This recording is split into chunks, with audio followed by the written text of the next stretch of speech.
In this 25th anniversary year of September 11th, the Tunnel to Towers Foundation continues to honor America's heroes. Heroes like Fire Lieutenant Michael Wells, who was inspired by 9/11 to serve his community. After 14 dedicated years of service, he lost his battle with occupational cancer, leaving behind his wife, Katie, and their 3 children. Tunnel to Towers honored Lieutenant Wells by paying off the family's mortgage in recognition of his sacrifices. Donate $11 monthly and amplify your impact with a car or land donation. Go to T2T.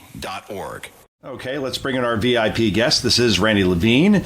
He is the current president and longtime president of the New York Yankees baseball club, also a member of the board of directors of AC Milan. Randy, thanks so much for joining us. We appreciate it.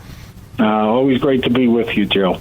Absolutely. So, it's funny. I looked this up because I see that Forbes came out with a couple months ago, who are the most valuable franchises in baseball, and the New York Yankees come in north of $8.2 billion. And I thought to myself, all right, what did George Steinbrenner purchase the Yankees for when he bought them back in the early mid-'70s? And the number is remarkable. It was 8.8, not billion, million dollars. So we've gone from 8.8 million to 8.8 billion dollars, well more than the Dodgers, the Cubs, the Giants. I get the 27 championships, the pinstripes, the lore as far as Ruth, DiMaggio, Mantle, Jackson, Jeter, Judge. But boy, I mean, that is just head and shoulders above everybody else. What is the secret turning $8.8 million into $8.2 billion in about 50 years? Well, I think the answer is, George Steinbrenner had a vision for the Yankees that continuing the tradition of winning and being very, very special and unique. We've had the same uniform, the pinstripes, the interlocking NY at home, and the same road grays with the New York in front, forever. So, Yankee Stadium, it's still called Yankee Stadium. There's no naming rights involved. And there's a tradition here that he established that basically the team would all of the money that was made by the baseball team would be reinvested in players, reinvested in programs that assisted players, and that led to winning. And then from there, as times changed, he had the vision, and that's kind of when I came in about 26 years ago, and he realized the world was changing, and he had this great core asset, being the Yankees, and there was really no difference between sports and entertainment. The two were kind of like merging together, and the idea was, how do we take this asset, this core asset, and utilize it and monetize it, in effect, in ways that are complementary in order to go forward. So at the end of the day, we did that. We created the Yes Network, which is today the most expensive as far as value is concerned, the most valuable regional sports network in the world. We created Legends Hospitality, which is today one of the leaders in hospitality and premium sales. We invested and brought a Major League Soccer team here, partnership with City Football Group, that being New York City Football Club. We've partnered with the Hard Rock Cafe, to create restaurants, New York NYY Steak. We invested in AC Milan, and so we have a lot of various businesses all surrounding the Yankees. We built a new stadium. The new stadium has assets in it that are state-of-the-art, that you can sell. Our attendance, because the team is always competitive, is very well.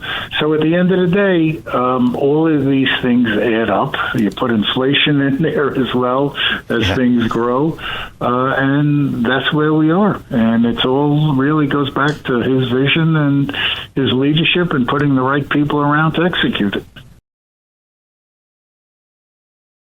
It seems, and we're talking to Randy Levine, the president of the New York Yankees, that George Steinbrenner, yes, was so many steps ahead of everybody else. The Yes Network, that came around 1999, and it was a partnership between the Yankees and the Nets. And it was just amazing that this groundbreaking idea that why should we have to put our brand, the most iconic brand in sports, on another network when we could just create our own and keep that revenue for ourselves. I think that certainly was a big turning point. And then obviously everything else that you just described as far as Hard Rock and Legends and the NYCFC soccer club and MLS, their stadium opens Willets Point, I believe, next year. That's very exciting stuff because you watch them at Yankee Stadium and that's great, but to have a soccer only facility, and this thing is state of the art, to have a rival like the Rangers and the Devils and the Islanders have, or the Yankees or the Mets for that matter,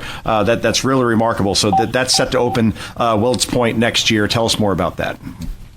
Yeah, I mean, it's going to be a really beautiful state-of-the-art stadium. It's going to be really the only in New York City, only soccer stadium, be about 26,000 people.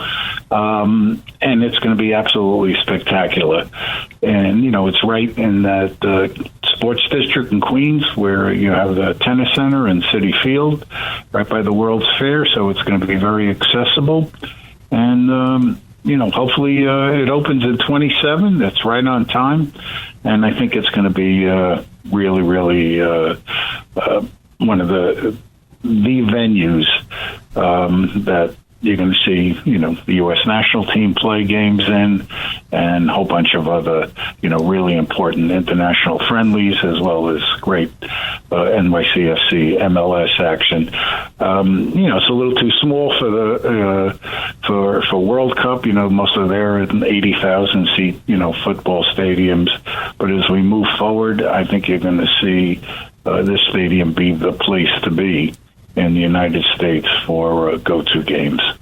Now, Randy Levine, you played a different football back in high school, Oceanside High School in Nassau County. Yeah. You played football like I played football. And now you're, obviously running the New York Yankees as its president. I mean, that's remarkable. Did you play baseball at all when you were younger, or this is just something that you fell into given your legal background?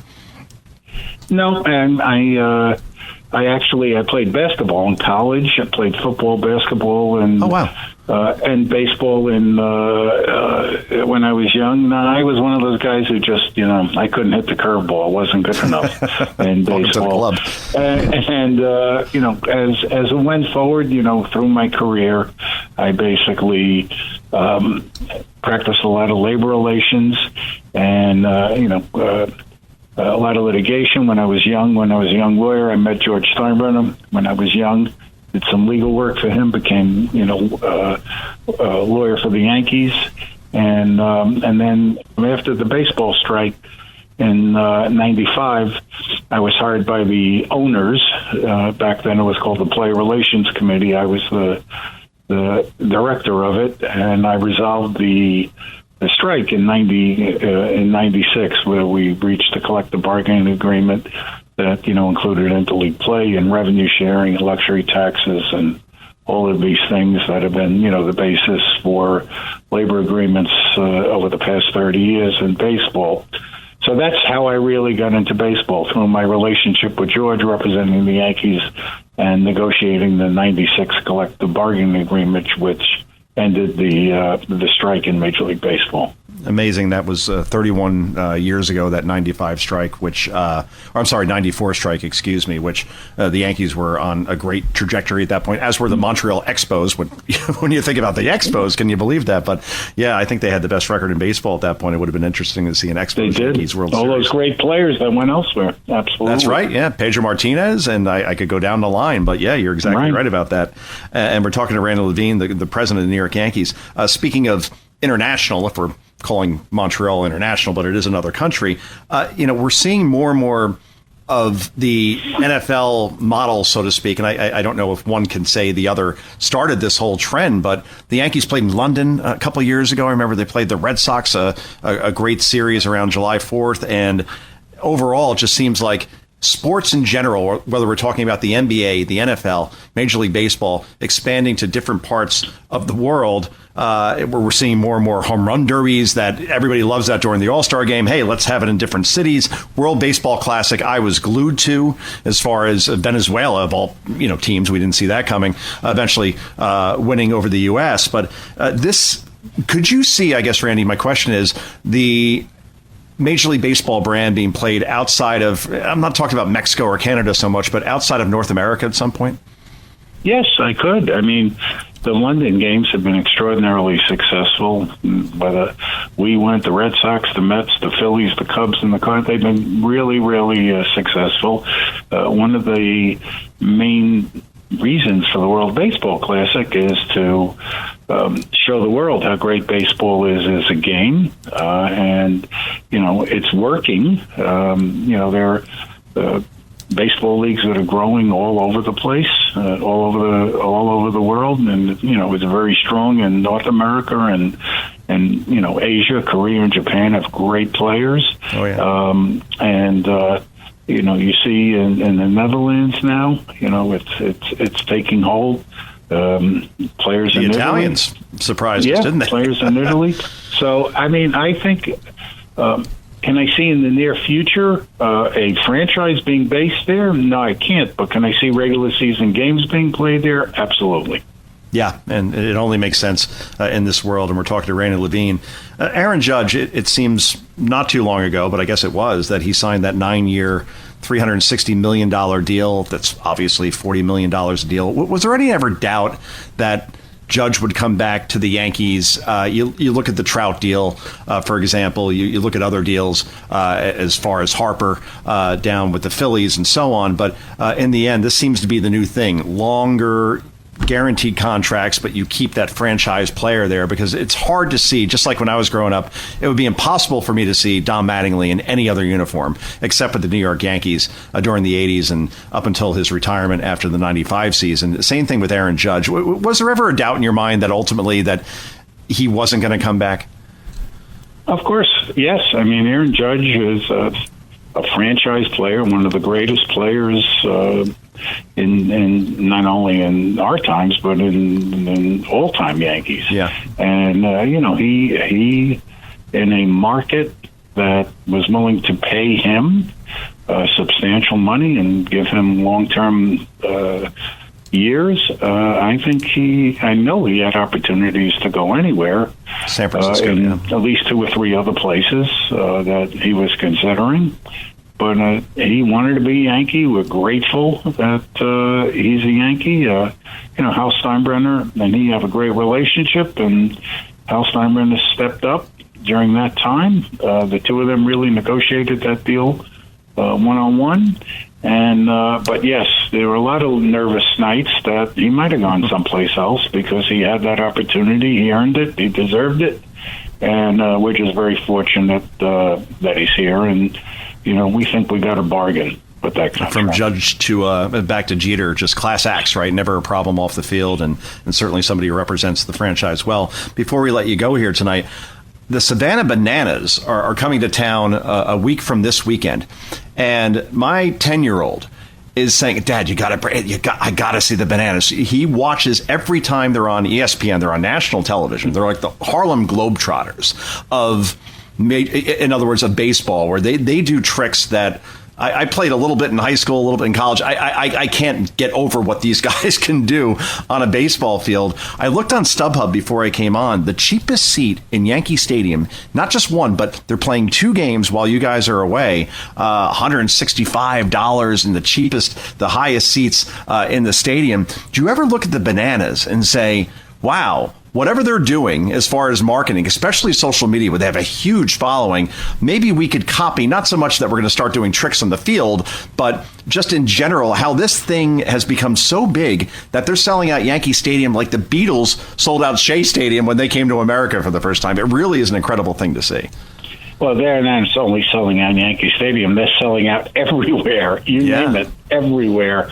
They've done an incredible job. I mean, it's a really fun experience to watch. Kids love it. it's they have great stuff there. They change it up, and they've marketed it in a great way. But as you know, Joe, you can market things, but if the show isn't great, eventually people will catch on, and they keep refreshing it and making it great, and it's well worth it. It's a lot of fun. A lot of fun. Absolutely. April. It's go ahead. kind of stuff that we at the Yankees, obviously, based on our tradition, the way we are, we don't go that way. But it's fun to have them visit and perform here at Yankee Stadium. Yeah, they could come 20 times a year and probably sell out that thing. I mean, that's how crazy it is among at least the 10-year-olds. That's my bridge to this as far as just how they connect with young children. It really is incredible. But anyway, Randy Levine, thanks so much for joining us here tonight, and we really appreciate it. And good luck on the season. The Yankees, I can't remember almost any time in my lifetime, well, not my lifetime, but at least in the 21st century, where they don't make the playoffs. They're not playing for a World Series. And again, just a class franchise run by class people led by you, and I really appreciate it, Randy. Always, Joe. Take care of yourself. All the best. Thank you very much. You too, sir. Take care.